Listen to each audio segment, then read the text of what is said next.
Boker Tov Chavrim, I'm Stephen Benoon. You're watching Israeli News Live this morning. Breaking news all across the world. Everything from North Korea, the Middle East, Syria, Iraq, and even that of Qatar, Saudi Arabia. All kinds of things are happening globally right now, especially in that part of the world. Even we'll be taking a prophetic look at Daniel 11, chapter 11, that is, verse 40. Theology turned completely upside down, and you'll find out that what we have seen in the translation of Daniel 11:40 has been based on theology rather than what the verse actually says. How does that affect the Middle East? You're about to find that out in this broadcast here. But before we get to that, dealing with Syria, Iran, Iraq, all those regions there, let's go right into North Korea, what's happening, what's breaking there. We have the DPRK have told top leaders, or the top leader of the DPRK, Kim Jong-un, has announced that the Air Force is to be ready to strike aircraft carriers in the region. That's something that's not going to sit over very well with President Trump, no doubt, nor the military commanders that are already in the region there preparing to deal with the situation in North Korea. And also, North Korea has vowed that they will not give up their nuclear program. Reuters coming out with an article, North Korea says it rejects new sanctions to continue sanctions and will continue their nuclear program. So very defiant Kim Jong-un, and no doubt seemingly to have the backing of both Russia and China. There have been articles that have come out whether or not China is really doing enough to try to get Kim Jong-un to stop his nuclear program. And in the face of Ms. Haley, the ambassador to the United Nations for the United States there, with her pretty much laying the word out to nations that deal with North Korea will also be sanctioned as well. Russia, in defiance, comes out and sets up new economic relationship with North Korea and even starts a ferry back and forth from Russia to North Korea. So it seems very obvious that North Korea is not much worried about the U.S. off of its coast, feeling that perhaps maybe Russia and China, according to the 1961 Friendship of Treaty Agreement that China has signed with North Korea, that both these countries may have their back and therefore very much defiant in their response. Moving on into other news, very concerning videos that have come out. There's two different videos that have come out. This is in Mosul. It is ISIS, no doubt. The U.S. is striking. In the video that you can see, you'll find this out in a moment when they show the image of an ISIS flag on top of the building.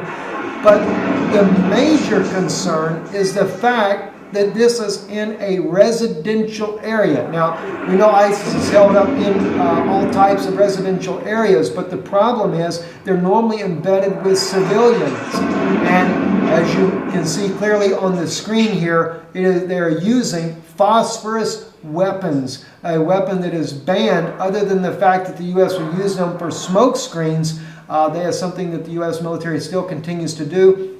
But as the people that were filming this came down on the ground, they got closer to the vicinity there. Buildings are just completely ablaze and burning, and I'm sure that anyone that was in this area did not fare very well. So, granted, U.S. is targeting, the U.S. coalition is targeting the ISIS in the area just as Russia is as well, but in this case here, definitely using phosphorus materials. One other video that we've seen on this that we shared on our Twitter account, and by the way, if you've not subscribed to our Twitter account, definitely check it out, Israeli News Live on Twitter, and you're able to see the things that we're tweeting. We do retweet things that we feel that are important, but we do not endorse those particular ones that we are retweeting. Might also add as well that in the Philippines, this is a Catholic church that was targeted there, and the ISIS members there that are targeting Catholic churches in the region, I'm sure any Christians whatsoever are being targeted.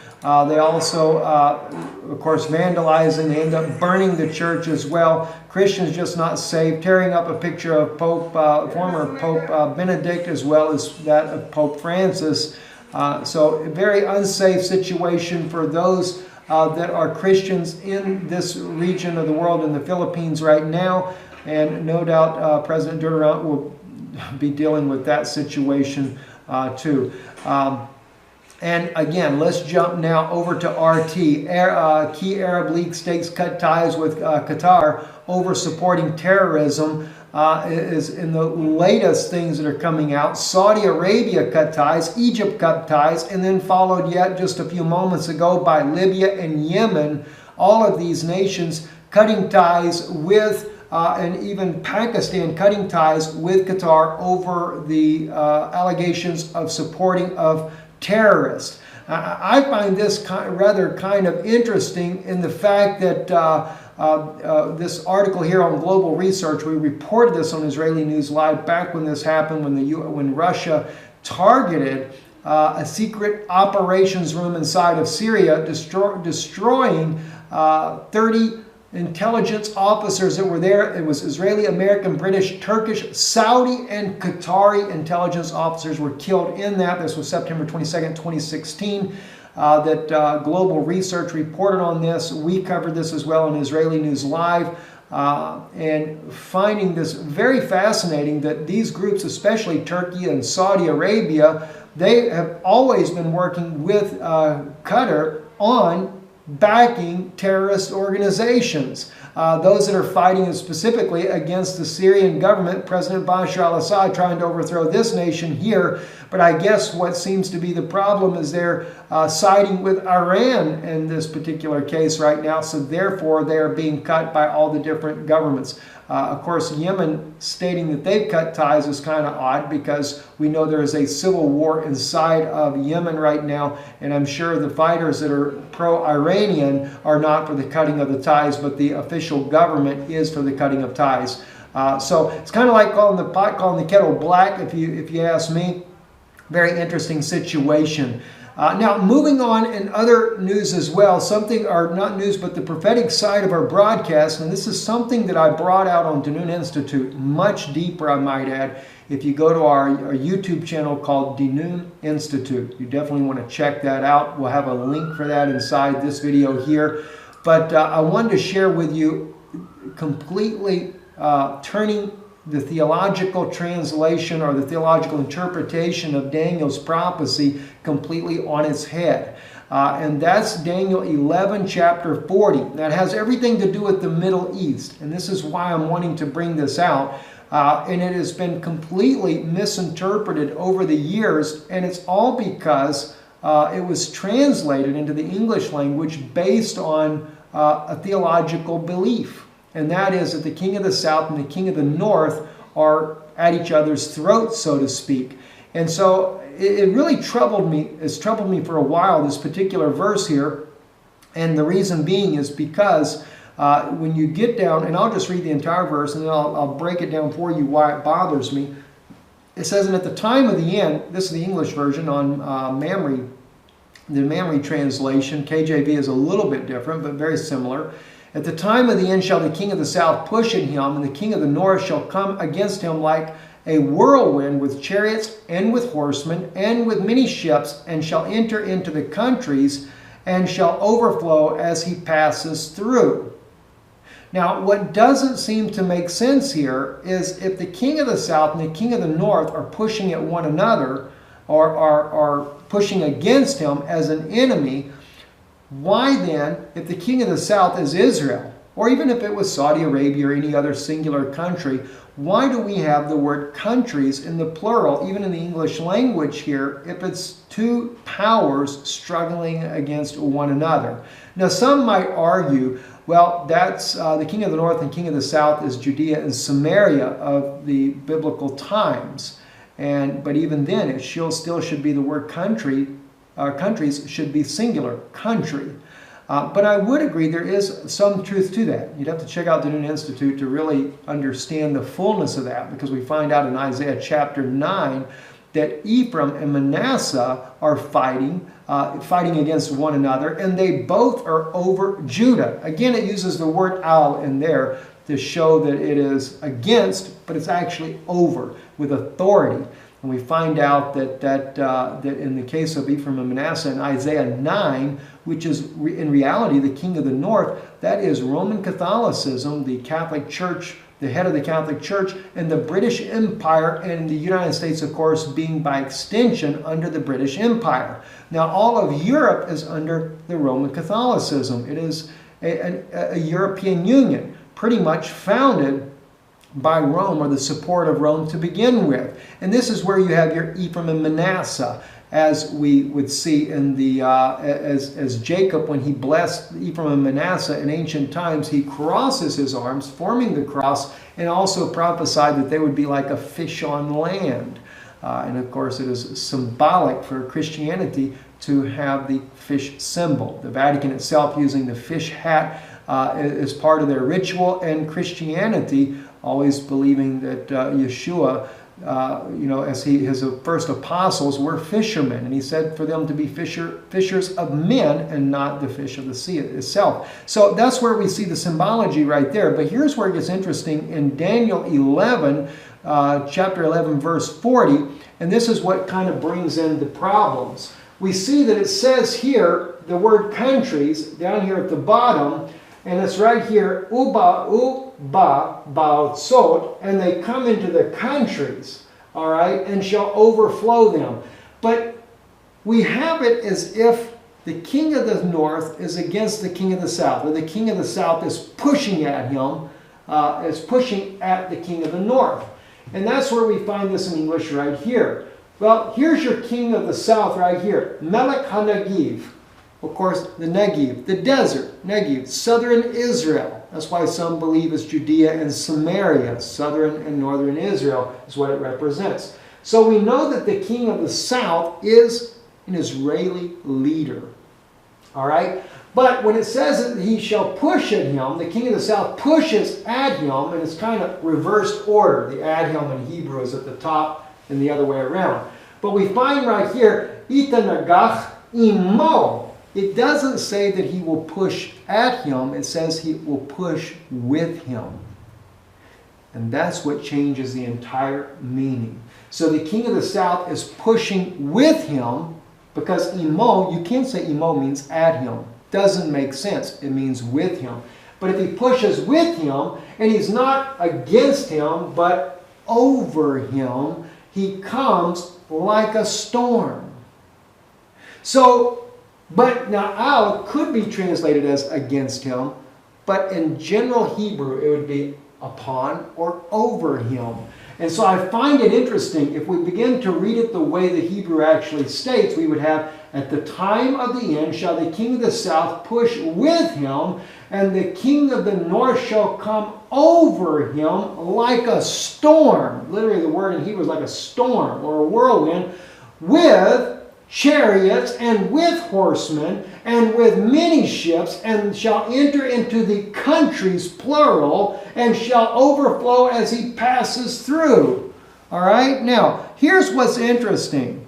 How does that look in biblical prophecy in modern days? Well, just think about it. If he is pushing with him, that's the king of the south trying to get the king of the north in agreement to come against his enemies inside the Middle East. Iraq, Syria, Iran, even Egypt. And notice we find out that these countries are pretty much all mentioned in prophecy of falling in the final days. But if he pushes at him, in other words, he keeps pushing him to come down and do something about his enemies. Well, that's kind of interesting, because ever since people like Barack Hussein Obama was president, you always saw Prime Minister Netanyahu pushing at Obama to get him to take out Iran, but he just didn't do it. Now the U.S. has a president that's willing to do it. And it's not just the U.S., but the U.S. gets the coalition with the European Union, because the Pope of the Rome, he's the head there, and they work together to come into the Middle East and take out all these countries. That's why we see the British forces and the U.S. forces working in Jordan, getting ready to take out Syria, but at the same time, they're going to use that opportunity to take out Iran. But as it states here, he comes over him, not against him, over the country of Israel, with what? With his chariots and with his horsemen. Now let me just show you some footage here of that type of a situation actually taking place. And let me just kind of give you a little bit of an illustration here. well, we don't have to do that.